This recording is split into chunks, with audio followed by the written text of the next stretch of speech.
Hello everyone, welcome to an early game guide for PoE 2 spellcasters. I've decided to make a small summary of my Path of Exile 2 Sorceress speedrun attempts.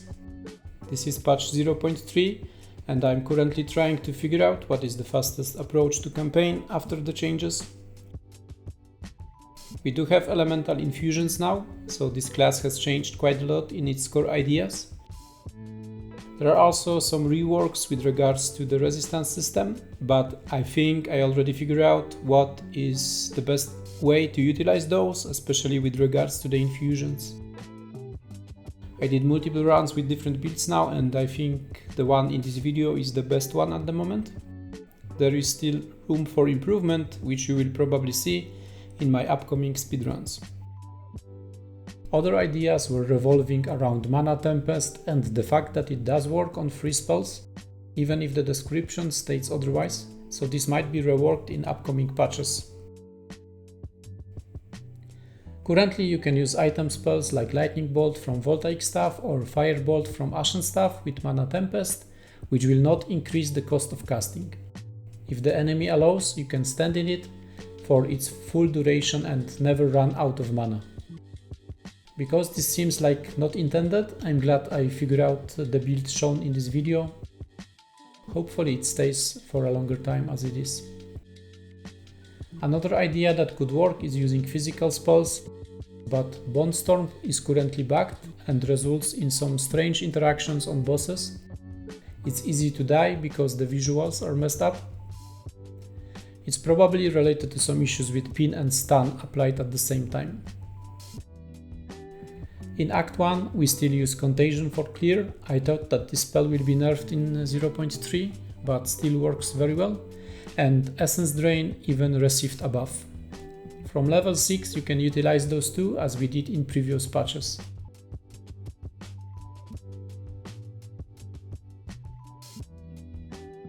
For single target early on, Voltaic Staff seems to be the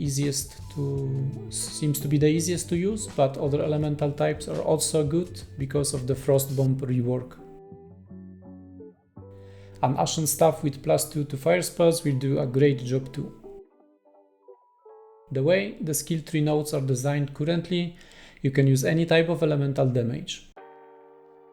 Same ideas apply to Orb of Storms changes, which allow you to use any other spell to trigger its bolt. I'm using lightning skills because I found a good Voltaic Staff in this run, but you can use any other staff or wand.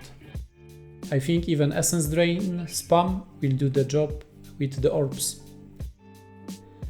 Orb of Storms is currently very strong and also gives you a lot of flexibility since it works with any other spell. The lower the cast time, the better the results will be. I think using 2 weapon inventory slots will always be part of the PoE 2 vision, especially since we received the weapon swap buff in 0.3. You can now always put Orb of Storms with some lightning damage equipment and set it on the secondary slot. For my runs I'm using Chaos damage for most of Act 1 and 2, it's very strong for quick map clear. If you learn how to spread the Contagion plus ED combo, it becomes one of the best ways to progress through the areas. Here are some examples how to do it. In the first one we cast Contagion on a weak monster, kill it, and then we cast Essence Drain when it spreads. If you have less damage, so the monsters do not die from ED before you cast Contagion on them, you can change the order. Contagion will target the enemy with the lowest HP, so it becomes really easy to use. You can adjust that with equipment. In the previous patch I was using Frostbolt a lot. This was related to the high base crit chance for cold spells. Frost Bomb had 15% base chance, which got nerfed this patch, and the bolt did not get an infusion update as well, which makes it really weak in my opinion. You can still give it a go, but I think crit based Cold Sork is not viable anymore. It will make a comeback if they make it so it no longer pierces Frost Wall. the explosions would deal a ton of damage in this case. On level 14, things become quite interesting. First of all, you can start utilizing Ember Fusilla, which works really good with Orb of Storms. There are a few benefits. The spell has a really low cast time, which triggers a lot of bolts. It can use lightning infusions to boost its DPS even further. It creates a lot of fire projectiles. Orb of Storms generates a lot of lightning infusions for Ember Fusilla, so those two coexist really well with each other. Another idea that I had was using minions, but I don't want to become a complete minion Andy, so I decided to find a more dynamic approach. There are a lot of benefits from using Raging Spirits, and Ember Fusilla can spawn 7 spirits on one release, which makes it by far the best spell for that. It becomes much better the more cast speed you get. Later you can use Living Lightning, which is a level 2 support gem that creates a minion every time you do lightning damage. All of this makes me think that maybe there is even more to minions on this build. Raging Spirits can work by reserving Spirit only on one weapon set, which might be a window for utilizing the unused Spirit for the second set somehow.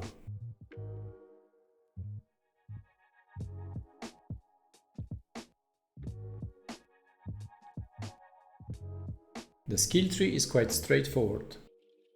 Early, focus on spell damage and elemental damage.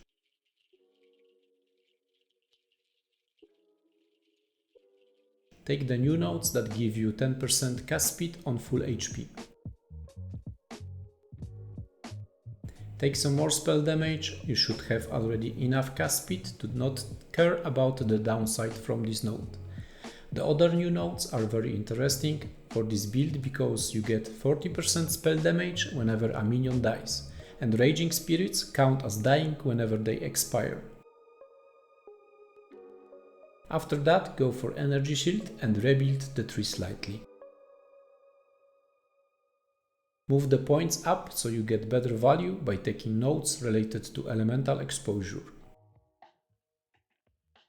Those nodes make Frost Bomb really good. There is also a node that gives you 20% elemental damage for each type of elemental alignment. This build is applying all 3 easily. Because this is a Chronomancer ascendancy, in most cases it's fine to take the nodes that decrease your area of spells. Sands of Time offsets that well. It's useful to take the additional amount of cold and light infusions, so it's easier to store them.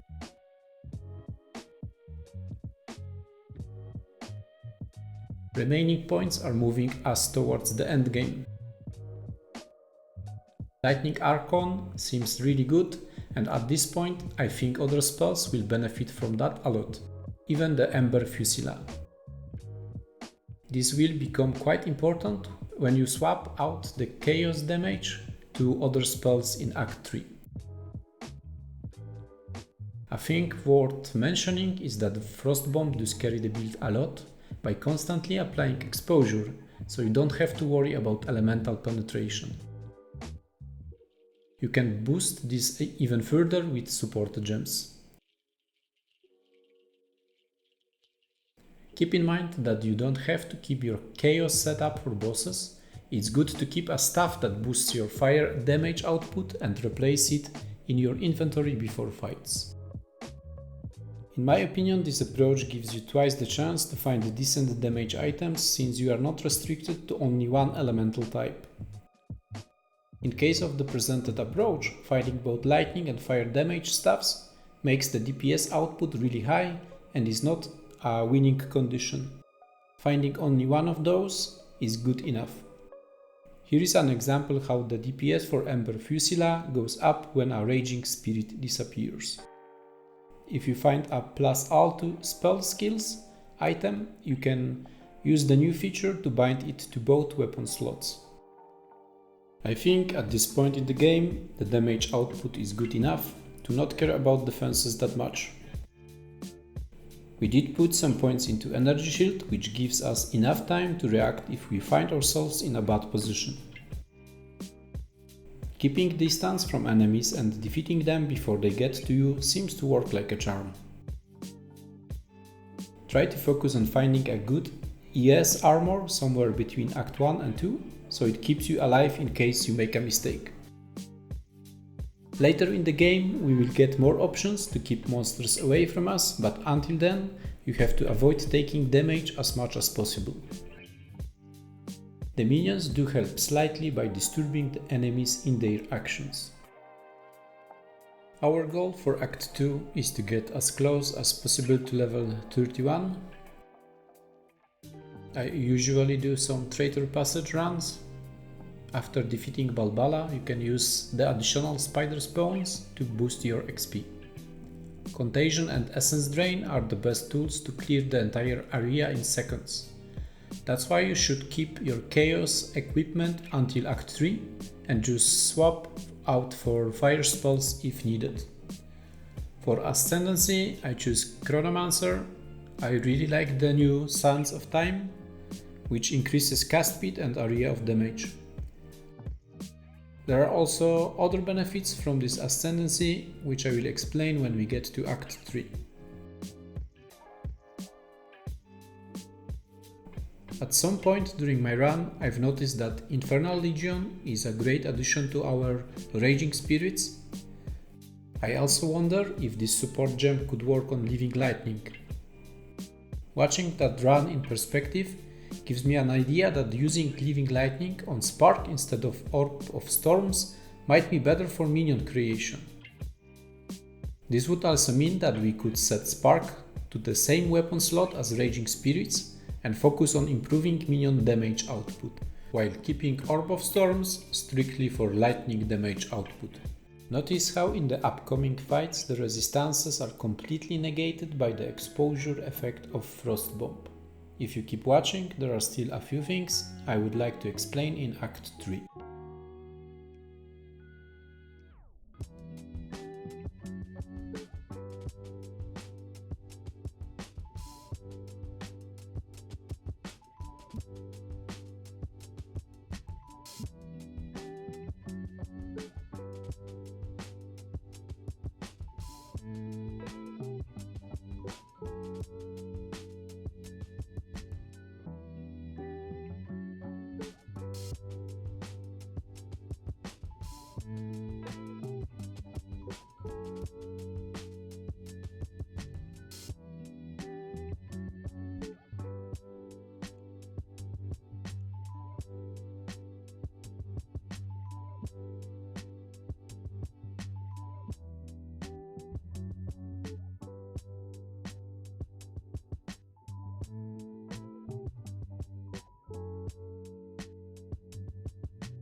In Act 3 I start using Frost Wall, which requires some practice to be used correctly, but it is a spell that can be used for both defense and offense.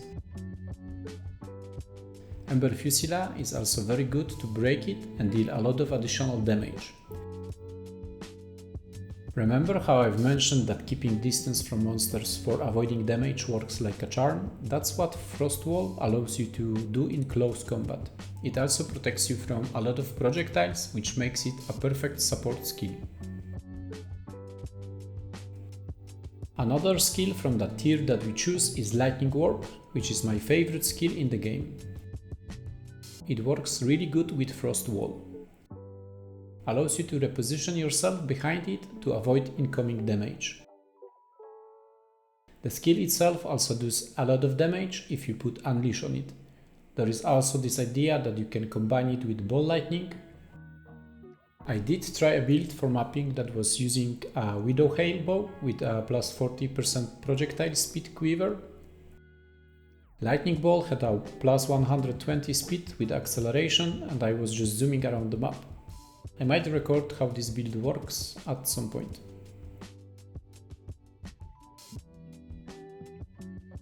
The second ascendancy is used to get Temporal Rift, which is another layer of defense. It can be used to reset your position if you get into a bad one.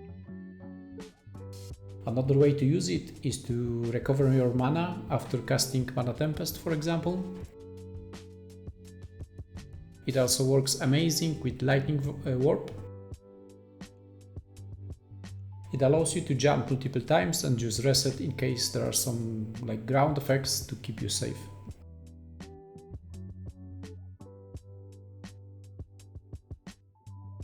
Another thing that I've noticed while watching my recording is that I cast the Orb of Storms incorrectly.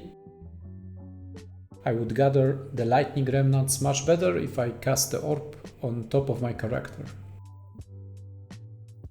If you have some questions, feel free to leave them in the comment section. I will show my final gear after Act 3 at the end of the video.